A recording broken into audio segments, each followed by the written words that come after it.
Got it. Hey guys, welcome to another segment of Profiling Passionate People. I am your host, the one and only Solomon Ladvinka, and today we are joined by a gentleman that's going to come in here and talk about his drastic weight loss during the pandemic. And I mean, once you see the before and after pictures, you will understand why I brought him in. And if you don't learn anything from this podcast, I want you to rewatch it again, but we're going to take a minute or two and listen to how his journey, his motivation, had just basically went down during the pandemic. So I'm going to go ahead and bring him in here. And let's see, there we go. Mr. Andy Garces. Sir, how you doing? What's up? How you doing, man? Solid Uh, man. what's going on? So I mean, leading up to this, I know that you're in a pretty cool setup over there right now in Vegas, right?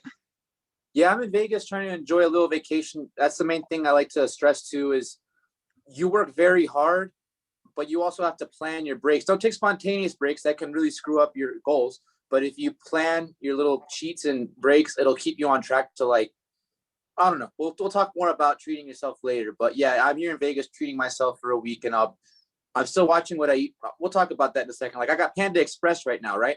I normally don't eat Panda Express back at home. And back when I was heavier a year ago and even before a year ago, I would get a 3 entree or a 4 entree.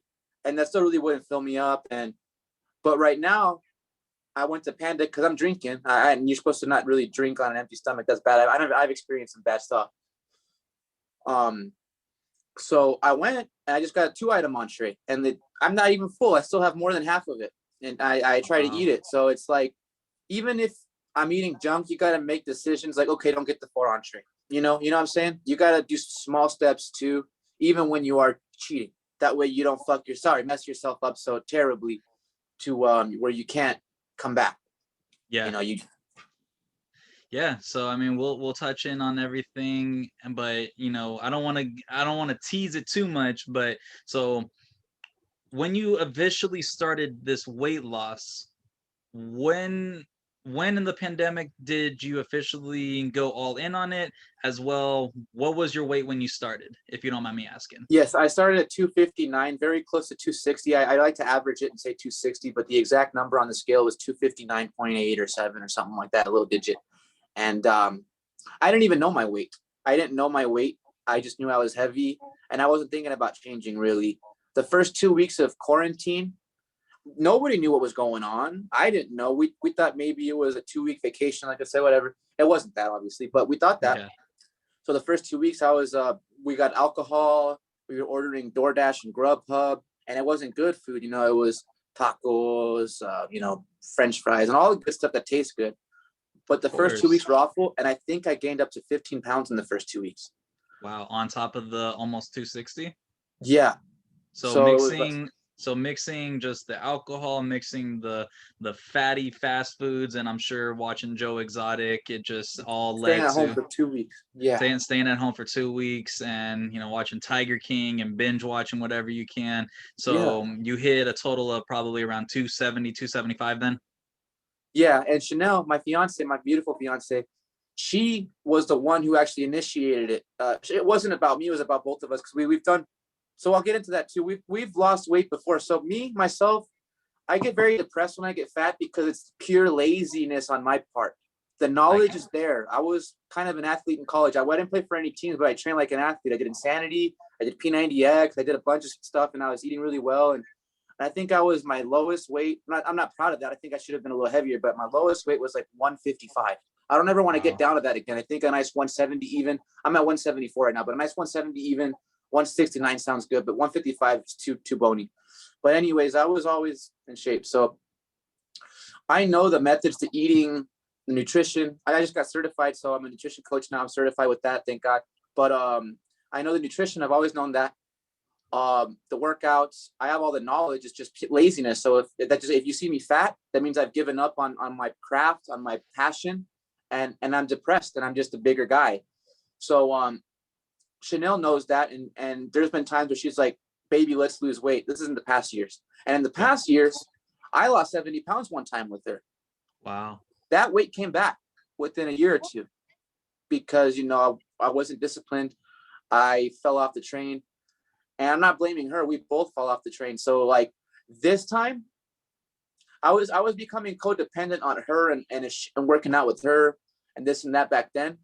Yeah. So that never really worked. The weight always came back. So this time when she came up to me, this was 2 weeks after the weight gain, and she was gaining a little weight too. She noticed it. She goes up to me, Andy, can we start your workouts again? Can we start dieting? Because we need to lose weight. I don't know how much longer it's going to be than 2 weeks, but I don't want to go back to work bigger. If anything, I want to go back to work smaller. Yeah. So I told her, okay, you're right. But I was a little aggravated and annoyed too, because of the previous times where we've done it and we put in our time and only for it to come, the weight to come back, and that's not to be disciplined, you know? So it's like, I looked her in the eye and said, baby, I love you. But just so you know, this is something I can never come back from. You know, if you're starting this engine, if you're starting my fitness journey, this was my passion. This is me. I'm not going to half-ass it. I mean, yeah. You know what I'm saying? Like, if you fall off, I would love for you to not fall off and for you to stick with me the whole way. But like, if you miss workouts or you miss your diet, I'm not going to do that. Like, if you're serious, there's no turning back. And she gave me an answer and goes, I understand. Yeah. And that's exactly what happened. From then on, she respected me buying little things for my apartment to make a small gym. I started with a resistance band because the pandemic shut all gyms down, right? So yeah. when I didn't have a gym membership anyways. I mean, I do, but I don't go to the gym. I have Gold's Gym. I have about 15 years to the gym for free because I've done magic shows for them. Their payment for their shows, like they have grand openings, or they have like the member weight loss challenge, and they'll have little parties and they'll book magicians and other people to be there. So yeah, I got 3 years to the gym, but I wasn't going. Yeah. Anyways, it closed it down. So gym equipment was scarce and hard to find and very expensive. So I spent all of quarantine searching Craigslist, Facebook Marketplace, Amazon, refreshing at 3 a.m. But I started slow getting the resistance bands, a few dumbbells, but now I got a whole gym, and I use it to my advantage. And I could have a lady at home who's upset that their kitchen is now a gym, but she's totally supportive. So, I mean, but what more can I ask for? Yeah, I mean, when you got that support team and you have the motivation and the drive to get it done, I know that you mentioned a lot of keywords that I love using, you know, passion and being disciplined and everything. And I mean, it clearly shows with the results that you have been given off. And we'll talk more about how everything had went down, but the fact of the matter is that mindset that you had going into this, that you knew that you had to stay disciplined. If this was something that you were actually serious about, that you had the support team. And I'm sure we'll talk about, there were maybe a lot of temptation that maybe wanted you to steer other ways, but the fact that you got it done, you are a success story. And I'm only here just spreading the word of how people can feel the motivation from you to motivate themselves to get this done as well. So, kudos to you on that. So you bring in the home gym, your kitchen is now turned into a gym, and you have the support team. How did it go through the last year plus leading up to the beautiful figure that you are yourself? Thank you for that, man. I don't shit. Sorry. I don't even know, man. Like, my method is, when you're first losing weight, forget the scale. Don't even look at it. You're gonna really mess with your head. Yeah. So once a month when you first start, not every day, not every week, once a month on the scale, because your weight fluctuates no matter what. You're gonna be 7 pounds heavier one day, the next day you'll be 7 pounds lighter. Stop messing with your head like that. Yeah. So once a month, the average is pretty much consistent if you do it like that. And that being said, you're gonna see results with inches coming off your waist with pants too. So that's a really good measurement instead of the scale. So let's just say you gained 5 pounds, but you lost 3 pant sizes. That was all muscle you gained, which makes you look slimmer. You know what I'm saying? So it's like the numbers on the scale don't mean as much as people think. You know what I'm saying? I know you're talking about 259 and this and that. But I mean, what if I was technically, I'm not, but what if I was technically 259 of pure muscle? That's not fat. So, I mean, no, not at all. So the number on the scale is kind of weird. Yeah, I mean, I know a lot of people with your height, stature, and your build that, they do look like they're 259, 260, and they're just ripped out of their minds. And, just, yeah. I mean, you got to the frame that you were wanting to be at, and that's just motivation in itself. So I know that we had talked about treating yourself, would you give yourself like a weight goal? Like, hey, if I lose this 20 pounds, then I can have my tacos that night, or I'll slip like a pizza or something. Kinda, I did that for Chanel because I'm when I'm serious, I'm disciplined. I really don't need the cheats. It doesn't really bother me to not have cheats. Like if I know my goal, I'm not gonna cheat. But I cheat because it's nice to treat yourself once in a while, but I don't need it. You know what I'm saying? Like Yeah. I don't need it. I've gone weeks like without a cheat meal. Like this is the first time I've cheated in like maybe a month. But it's like my thing would be like not a weight goal, not like, oh, look at the scale, but like a workout goal. Did I kill like 3 weeks of workouts and was I consistent? Forget the scale, but was I consistent? Did I work hard? Okay, I'm gonna go have an example of a cheat meal would be like freaking I love In-N-Out. So a double or a triple with some fries. But that being said, the way I trick myself, there's still times in the week. Like I said, I don't need it, but you asked me about temptations. I do get tempted. So let's just say like I don't want to waste my cheat meal, or I already had my cheat meal and I had the temptation for another one. Yeah.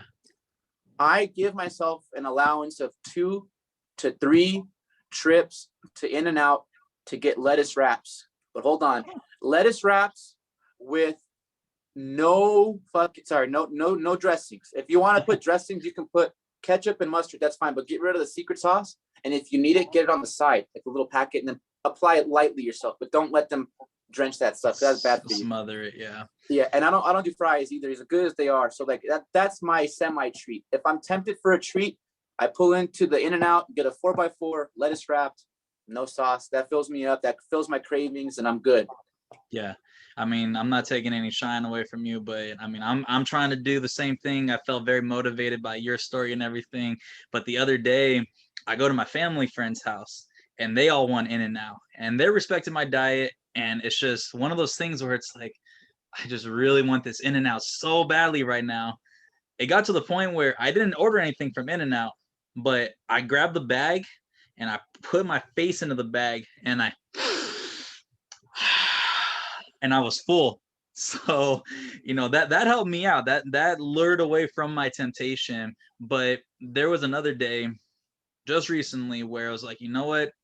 I've been busting my butt, doing my hockey, doing my at-home workouts and everything. And maybe the weight's not the weight that I'm wanting it to be at. But I had a real tough day. I was like, you know what? Forget this. I'm grabbing McDonald's. I'm getting my cheeseburgers. I'm gonna get my fries, and I'm gonna get my Oreo McFlurry. I had it, didn't feel too bad. I knocked out, and thankfully with the water that I had in the evening, I was able to flush it out and my fiber pills, so that was good. But the next day, I'm just laying in bed after my workout. I'm just like, man, that Oreo McFlurry sounds good. And this is like 6 o'clock, and I'm like, I really want that McFlurry again. I really want the McFlurry. And as the time kept passing, every time that I would tell myself that I want that McFlurry, I would gulp down some water just to, trick my mind. Next thing I know, it's 10 o'clock and I'm already wanting to go to sleep. And instead of me going out and grabbing that McFlurry, I had that bottle of water that did my stomach well. I was able to use the restroom and able to lose an extra pound that night. So, like I said, your success story, the motivation that you give off. I'm on what was called the Big Willie Challenge through. I saw you, man. You Yeah, big props to Will Smith and yeah, his thing. yeah. Like I said, I'm not taking any thunder away from your thing, Oh but no, dude. by all means, just seeing that, what people were going through the pandemic, they either made their weight, they lost the weight, or they just ballooned. And I did a little bit of everything. But seeing the determination, the motivation on your end, and the support that you had from your fiance, that's a key recipe to success right there. I don't want to turn anybody off with religion and stuff. So, but I just want to say that it was a gift from God. No, not the pandemic itself, but the experience. The pandemic's awful. People died and it's still going around. So, I'm not trying to make light of the situation. But what I'm saying is, back in the day, like I told you when I was in college, I didn't like gyms because I was doing P90X and Insanity. And those are weird looking workouts. Like you look like you're kicking a donkey and you're doing weird stuff, and you're just not, you're not doing traditional workouts, whatever. But I don't like people looking at me and like, you know what, whatever. So, but I got in really good shape at home. That's what. So when God gave me this gift of you're going to be home for a while, it's like, don't waste it. You know, you're at home. Don't waste it. Seize You're your never going to moment. have this time again. You're Yeah. never going to have this time again. Don't waste it, because the year comes by, everybody goes back to work. You're never going to have this again. And when are you going to have this opportunity? Yeah. Preach it. Preach. Absolutely. You got to take advantage of your opportunities and the drastic change that you had went through. And like I said, it's just so motivating. You got to take advantage of these opportunities because of the fact that you're not given tomorrow. And when we show the fans, you know, the drastic change of your before and after picture, it's like, I mean, granted, we're not guaranteed tomorrow, but you took your opportunity and you ran with it. So, you know, again, I know you're still working on perfecting everything on your end and everything, but you know, for you to treat yourself and kicking your legs up out there in Vegas, by all means, man, salute to that. Thank you, man. And for your fans and for our fans, whatever, everybody watching, if you're in Vegas, make sure you tip the front desk $20. That's why I'm in a penthouse suite. I mean, I look balling, but I ain't like that balling. I'm very polite to people. So walk up to the front desk when you check in. Hi, how are you? I'd like to check into my room. Yeah. They're always going to ask for your ID and credit card. Have it ready in your hand. Don't fish for it. Have it ready with a $20 bill in between per night. So if you're staying 2 nights, put 40 and give it directly to the check-in. Hi, how are you? May I please check in? That's all my information. Oh, and that's for you, by the way. Very nonchalant. Okay. Kindness now, goes a long way. They know what's up, and don't think of it as a bribe, because if they can't do much for you, think of it as a loss and don't be mad about it. I don't want the money back. I'm doing them a favor. If they can do me a favor, cool. If not, whatever. But I'm trying, and I know they're gonna try, and they always do try. Yeah. But yeah, so yeah, you go to Vegas, treat yourself. But if you want a penthouse like me, I like this, man. I like being able to drink and party in a nice room. So that's my secret to you guys, and it's a free gift to you. And if you want to look it up on YouTube, I didn't make this up. I researched it and perfected it, practiced it many times. It's called the $20 trick. Hey man, that's YouTube your fortune cookie lesson right there, man. Wow, that's good. So this view, I've seen the pictures already. What hotel are you at, and what's like your scenery that you're looking at right now? Well, obviously me, but yeah. So I got lucky with the upgrade. So I'm at Mandalay Bay, but technically, if you guys know Vegas, I'm at Delano. It's connected to Mandalay Bay. It looks like the same tower. It's golden. It's the same shape. And I'm in the penthouse on the 60th floor, and I have a panoramic view. So if I go to the living room, I have a view of the airport as well as the Strip. Now, if I go to the bedroom, I can see the Strip and then the Raider Stadium. Wow. So it's pretty cool, man. That's what's up. Yeah, man. I mean, I'm all about people that put in and manifest good things in the world. They're gonna get it right back. But more so, when you work very hard, you should be able to play very hard. And you know, like I said, you're just another testament, and that's why I needed, not I wanted, I needed to bring you on, so that way listeners and viewers can see what you are all about. So you know, in closing, anything else you'd like to say to the viewers, or any topic that we hadn't touched yet? Guys, if you really want to lose weight, there's no magic pill. There's plenty of pills they'll try and sell you and say they are, but there's no magic pill. Yeah. There's supplements that will help you if you're working out and eating right. Sure, you know, you take your omega-3s and all this, and your multivitamins. Yes, take those. But those themselves are not going to make you lose weight. You have to put in the work. But that being said, if you want to lose weight, it starts in the kitchen before it starts in the gym. So before you even do a workout, I would recommend fixing your diet. That way you're not wasting your workout, and you will see so much quicker results when you combine the two. But let me just give you an example. Fitness is 70% nutrition. So figure that out first. Yeah. Once you figure out your nutrition, go hard in the gym. Figure that out too. There you go. All right, brother. So in closing, you started officially around the 270, 275. I believe you mentioned the number earlier. What are you currently at right now?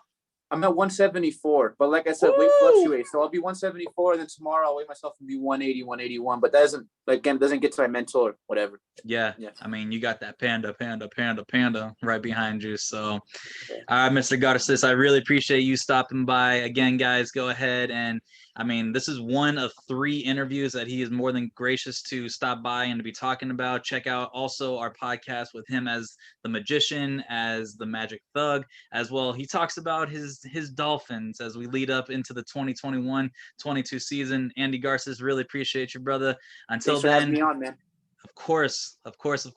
Signing off, I am Solomon Latvinka for Profiling Passionate People. Thank you, guys. And I'm Andy. Bye, guys. Bye.